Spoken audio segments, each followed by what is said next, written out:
बिस्मिल्लाहिर्रहमानिर्रहीम। अस्सलामुअलैकुम। मैं हूं आपका फिजिक्स टीचर हमजा अख्तर। हमने चैप्टर 10 स्टार्ट किया हुआ था, उसमें सिंपल हार्मोनिक मोशन को हम लोग पढ़ रहे थे। आज हम सिंपल हार्मोनिक मोशन की एग्जांपल्स को डिस्कस करेंगे। सिंपल हार्मोनिक मोशन की हमारे पास 3 एग्जांपल्स हैं। पहली एग्जांपल है हॉरिजॉन्टल मास स्प्रिंग सिस्टम, दूसरी एग्जांपल है सिंपल पेंडुलम, तीसरी एग्जांपल है बॉल एंड बाउल सिस्टम। आज हम हॉरिजॉन्टल मास स्प्रिंग सिस्टम को डिटेल से पढ़ेंगे और समझेंगे कि हॉरिजॉन्टल मास स्प्रिंग सिस्टम किस तरह सिंपल हार्मोनिक मोशन परफॉर्म करता है। पहले नंबर पर है हमारे पास horizontal mass spring system. Horizontal mass spring system ये आपको स्क्रीन पे शो हो रहा है। इसमें एक मास है m जो कि एक स्प्रिंग के साथ अटैच है, और ये जो सिस्टम है हॉरिजॉन्टल मास स्प्रिंग सिस्टम ये मौजूद है एक फ्रिक्शनलेस हॉरिजॉन्टल सरफेस पे, और ये जो मास है ये उस फ्रिक्शनलेस हॉरिजॉन्टल सरफेस पर back and forth motion perform कर रहा है।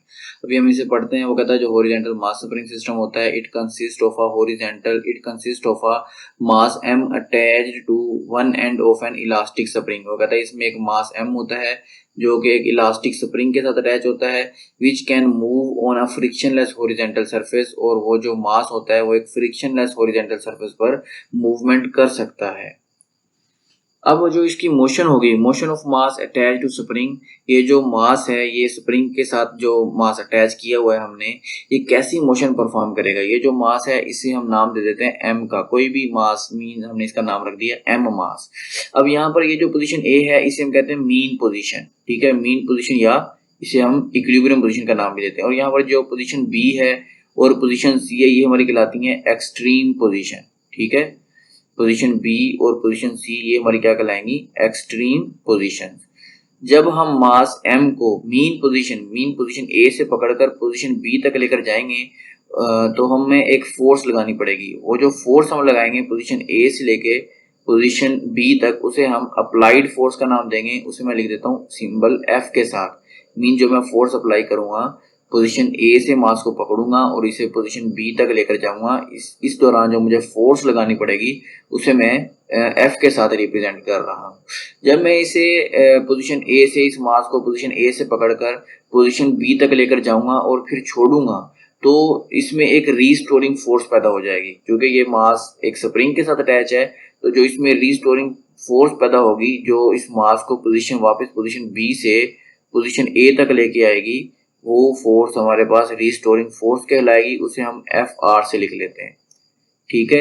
ये मैं जितना ज्यादा इस पे फोर्स अप्लाई करूंगा, मीन जितनी मेरा एम्पलीट्यूड होगा अप्लाइड फोर्स का, रीस्टोरिंग फोर्स भी उसी एम्पलीट्यूड के इक्वल पैदा होगी। मीन अगर मैंने फोर्स 5 न्यूटन अप्लाई की है तो जो रीस्टोरिंग फोर्स होगी वो भी 5 न्यूटन की पैदा होगी, लेकिन इनमें फर्क क्या होगा, इनमें डायरेक्शन अपोजिट है।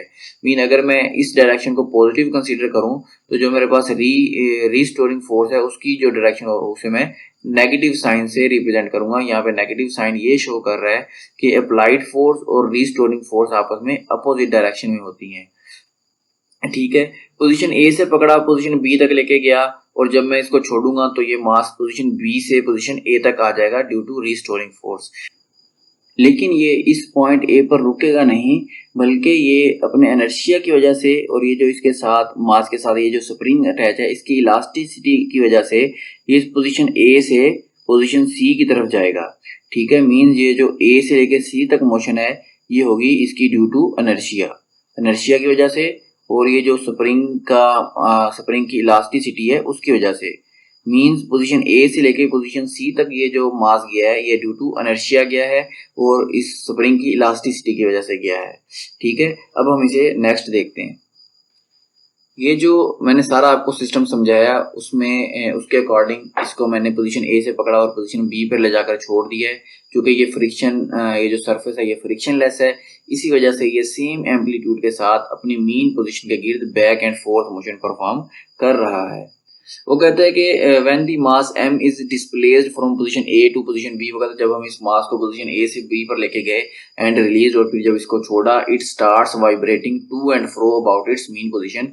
इसने जो है वो अपनी मीन पोजीशन के गिर्द to and fro motion start कर दी।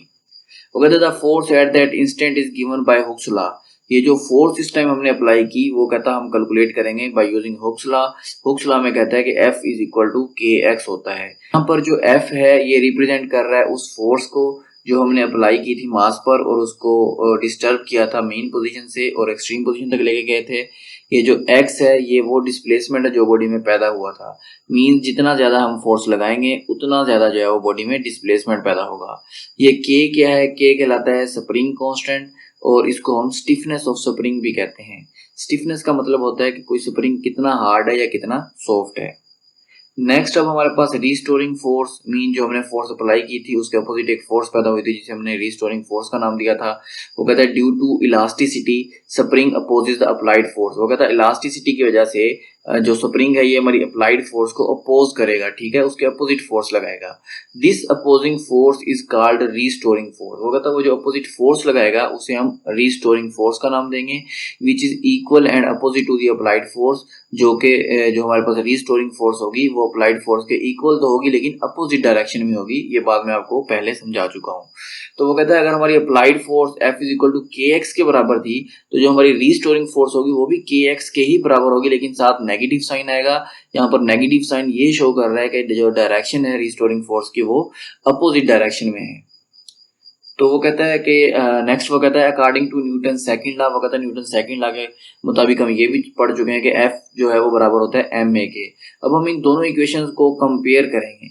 इक्वेशन 1 और इक्वेशन 2 को कंपेयर करेंगे तो हमारे पास रिलेशन आ जाएगा ma is equal to minus k x. ठीक है, जैसे हम यहाँ पर a फाइंड करेंगे m दूसरी तरफ जाके डिवाइड हो जाएगा। यहाँ पर k जो है वो स्प्रिंग कांस्टेंट है, इसकी वैल्यू भी कांस्टेंट रहती है। m वो मास है जो स्प्रिंग के साथ अटैच होता है।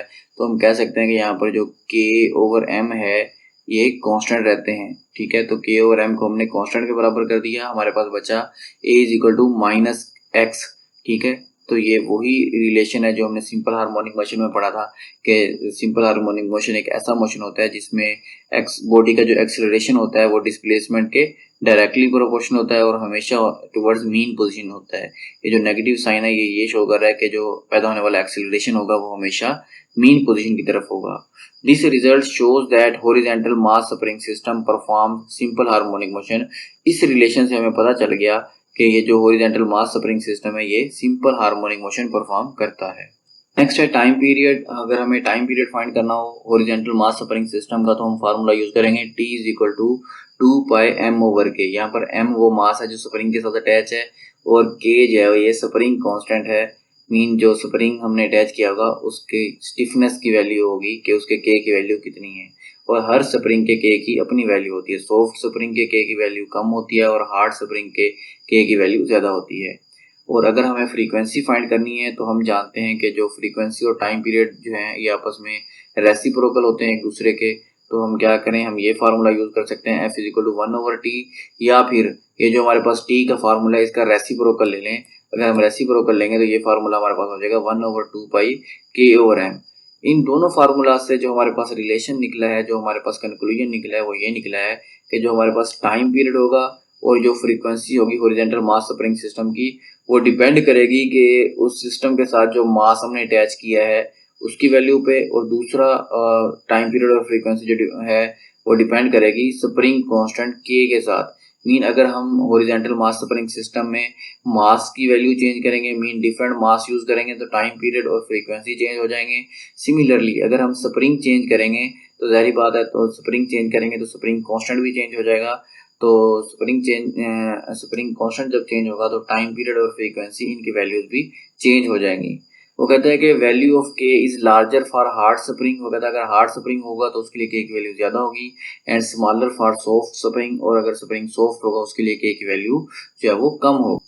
अगर आपने अभी तक हमारा चैनल सब्सक्राइब नहीं किया तो काइंडली इसे सब्सक्राइब करें, इसे लाइक करें ताकि आने वाली हर वीडियो आप तक पहुंचती रहे। Thanks for watching.